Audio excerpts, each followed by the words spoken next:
Title: The Shadow Legacy. When Jordan Hayes walked into Westbridge High, silence trailed behind him. He wasn't just the new kid, he was the quiet one, the kid who wore hoodies even in summer, whose eyes held a calm that unnerved bullies before they even acted. But what no one saw was what he carried: his father's unmatched martial arts legacy and his mother's desperate plea to keep it hidden.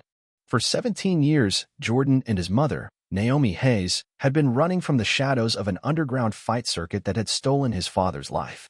Naomi had one rule: never fight back. But that was before the ambush. 5 boys, 1 parking lot, and a confrontation that would spark the unraveling of secrets long buried. To Ryan Pierce and his gang, Jordan was just another easy target. But when Ryan tipped over Jordan's milk carton and tried to trip him, Jordan's hand moved with effortless speed, catching the spill midair, sidestepping the leg without looking down. Reflexes honed not in schoolyards, but in years of silent, rigorous training. And still, Jordan walked away. But the silence was never weakness. It was mercy.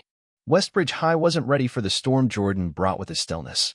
He made few friends: Emily Saunders, a sharp-tongued honors student with a past entangled in Ryan's bullying, and Elijah Reeves, a wiry martial arts enthusiast who immediately sensed the quiet power in Jordan. But even they couldn't protect him from what came next. Ryan, son of school board president Alan Pierce, escalated quickly. Jordan was framed for cheating, suspended, and targeted in the parking lot after hours. 5 against 1. Jordan didn't fight. He flowed. He moved through them like water, not striking, only evading until headlights cut through the dusk and Coach Daniels stepped out, silently witnessing the chaos. "You're not just some kid," the coach muttered afterward. "You've trained. Real training." Jordan said nothing. But the photograph he found that night in his backpack, his father, Victor Hayes, bloody but victorious in a cage match, spoke volumes. So did the address on the back. An abandoned auto shop, barely marked, housed a world Jordan had only glimpsed in whispers. It was now a gym run by Mick Carver, the man who once trained Victor. Mick took one look at Jordan and knew this was Victor's son. The same stance, the same stillness. "You ever heard of Damon Cross?" Mick asked one evening. Jordan hadn't. But he would. Because Damon Cross wasn't just a name. He was the puppet master behind the underground fights. And he had plans for Jordan, plans rekindled the moment his spies whispered that Victor's son had resurfaced. When Naomi received the call, "We found him," her world froze. She wanted to run. Again. But Jordan said no. "They don't stop, Mom.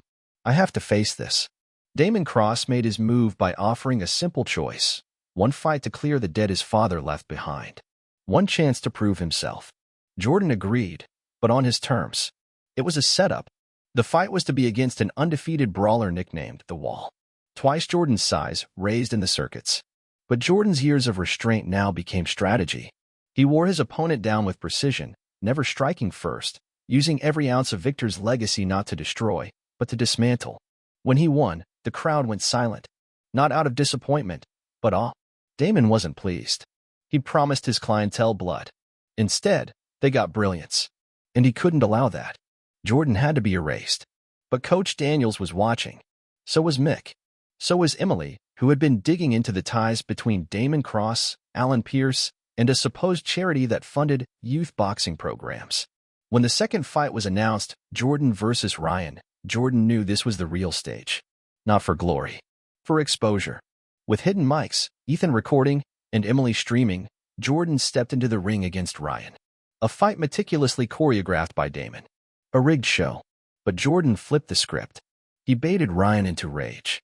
He whispered truths mid-fight. He shouted accusations into the mic, about his father's death, about bribes, about rigged matches. And Kane answered. From the audience. Loud enough to seal his fate. He knew too much. Like you. The fight ended in Jordan's favor. But the war had just begun. Police stormed the arena. Kane and Pierce were arrested. Evidence collected. But Ryan was pulled out and sent overseas to boarding school, where secrets are often buried. Months later, the underground gym reopened, not as a cage for exploitation, but as a sanctuary. Jordan and Coach Daniels ran it together, teaching discipline, not violence. But a note arrived one evening. A photo. Thomas Pierce, Ryan's father, in a foreign country, sipping wine. A red circle around his face. Below it, some debts remain unpaid. Jordan knew the game wasn't over. But he also knew the next chapter was his to write. He wasn't just a fighter. He was a symbol. of restraint, of justice, of legacy. And some legacies aren't meant to be hidden. They're meant to be revealed, one strike at a time. Part 2. The Return of the Fire. Months passed, but peace was fleeting. Jordan had started to feel something he hadn't in years: belonging. The gym had grown into a refuge for kids like him, for those seeking control over chaos. Yet deep inside, Jordan sensed a storm brewing beyond the walls of Westbridge. One night, a stranger walked into the gym. Not a fighter, not a student, an old journalist named Caleb Wren. He carried stories, footage, and more importantly, a file: Operation Bloodline. A covert initiative run by Damon Cross over 2 decades, recruiting orphans and runaways into an illegal international fight circuit. And Victor Hayes? He'd been trying to expose it before he died. Caleb warned Jordan, they never stopped. They just went deeper underground. Your father died trying to burn the roots. You're the spark now. Jordan couldn't ignore it. With Emily's help, he started connecting dots across state lines: kids gone missing, fake boxing scholarships, shell corporations. It wasn't just Damon or Pierce anymore. It was bigger, international, organized, and someone was funding it all. That someone? A tech mogul named Vincent Lorne, who had everything to lose if Jordan succeeded. Soon, threats arrived. Jordan's gym was vandalized. Emily's research files hacked. Elijah's little brother was followed home. But Jordan refused to break. Instead, he trained harder. Not just physically, but strategically. He reached out to Mick's old network. Former fighters, whistleblowers, even an ex-FBI agent named Mara Briggs. Together, they formed a new underground, not for fighting, but for truth.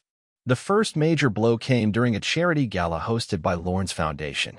Jordan, suited and masked as a performer, infiltrated with help from Emily and Caleb.